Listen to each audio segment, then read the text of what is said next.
Inventing physics.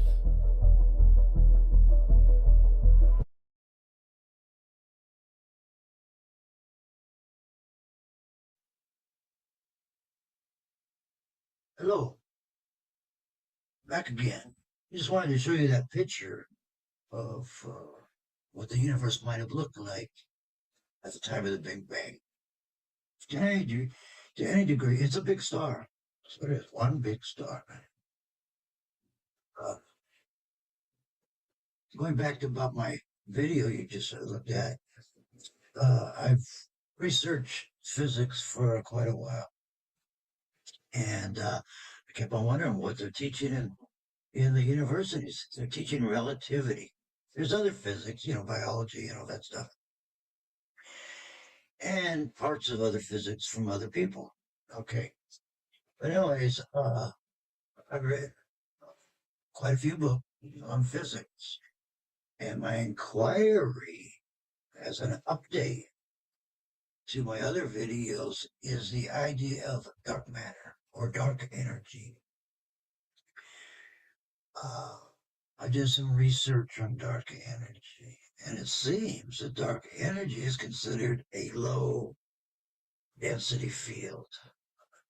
What I mean by low density means energy. It has no energy in it. It's an empty vacuum. And that's exactly what it is. But what I researched, I found in Alcubierre warp drive, negative energy.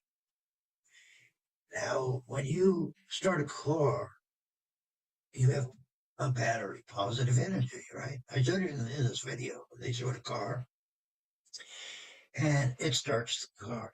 But it won't start if you disconnect the negative energy. Am I correct?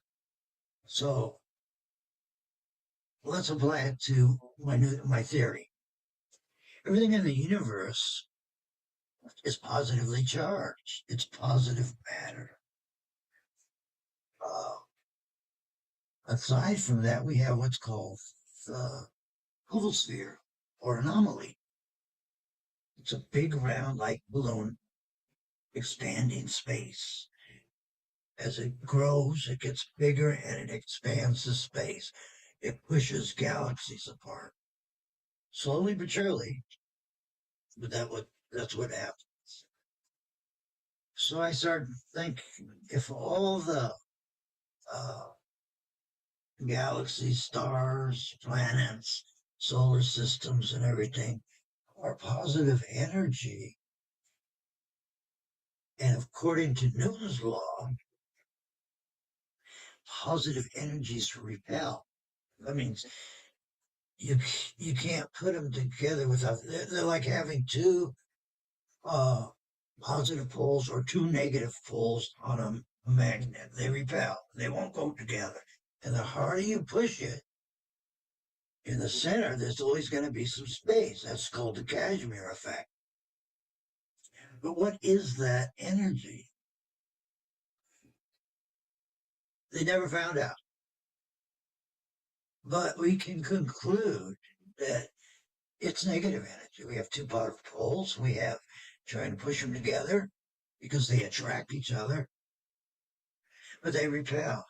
So we have a separation. We have space between the galaxy, stars, and planet. That's how it works.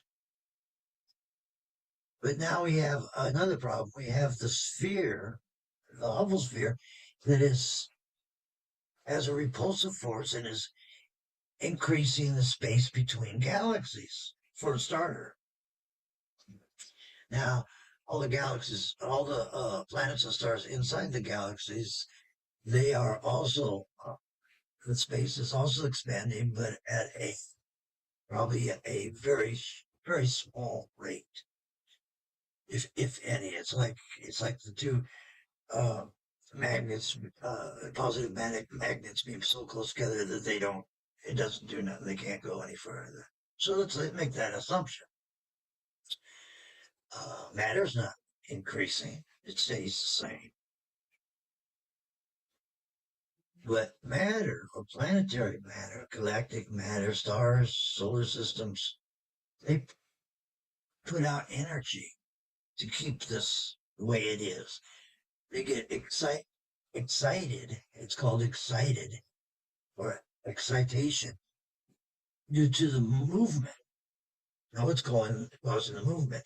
Newton's law says that it's the accumulation of the group of positively charged planetary matter acting the way it should as they're together, as they are in a group. But we also have a repulsive push force. A repulsive push force is greater than light. The pressure. I'm talking about the mileages. 43 miles a second is the Hubble rate. That's how much the universe expands. I'm talking about the energy it would take to do that relative to the universe. Einstein says everything's the speed of light. In 1925, or when Hubble discovered it was expanding at a rate faster than light. So we have a monopoly there. We have an argument between these two theories. Now, if it's expanding at 43 miles a second, how much energy would it take to push these galaxies apart? I've did some more research going way back and discovered that it's about twice the speed of light, maybe a little bit more, because the thing keeps growing, keeps getting bigger. The expansion gets more and more over time.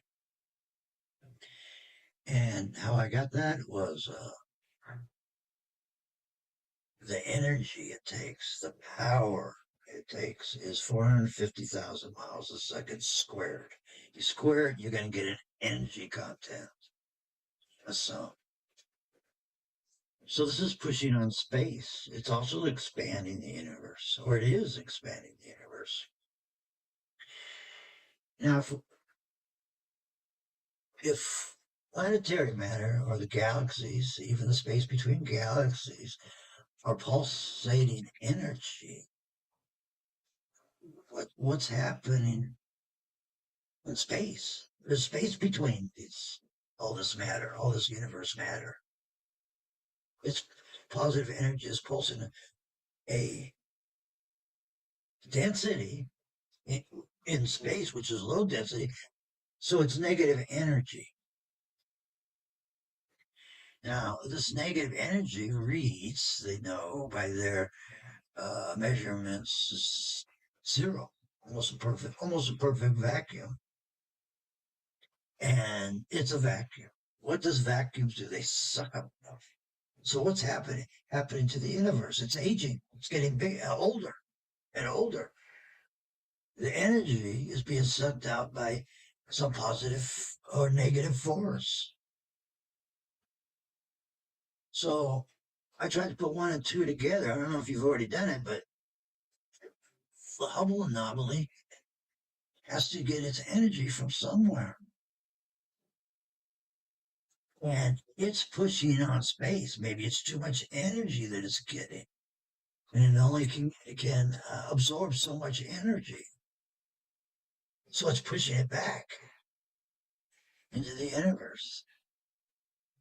So we have a low density revival between all the planets and stars.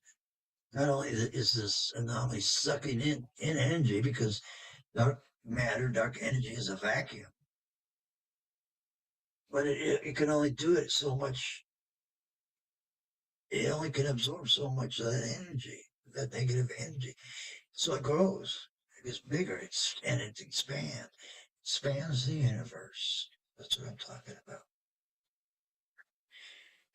Now, I've been studying physics on my own. So in other words, I'm not going to the university learning something that they want me to learn. I'm learning on my own. I don't have my only ambition into trying to study physics is my books. And relativity and the other scientists claim that this is a low density dark energy but it holds up planets and stars and galaxies. They uh, they don't fall. And according to low density, if something's heavy, it's gonna fall. So that points me to negative energy. That that anything in the universe is not as heavy as it's supposed to be because its energy is constantly being absorbed by the negative energy that it produces. And the pressure it's under due to the Hubble sphere or the expansion of the universe is great. So it absorbs this energy, it's in space, and what happens? Weightlessness. We have weightlessness in space, 0 point energy. Right now, accordingly, looking at this university index or text information, they can't prove that it's a negative uh, energy that is dark matter, dark energy, or dark space, the element of space. But everything seems to point towards it. All the experiments done in physics are done under densities, different densities, raising the density,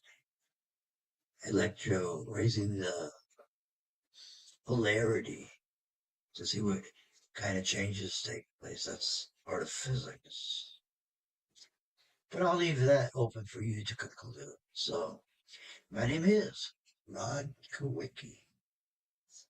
Check out my books. You'll be reading something that ain't at the universities. In some point it is. Well, thank you. You're welcome.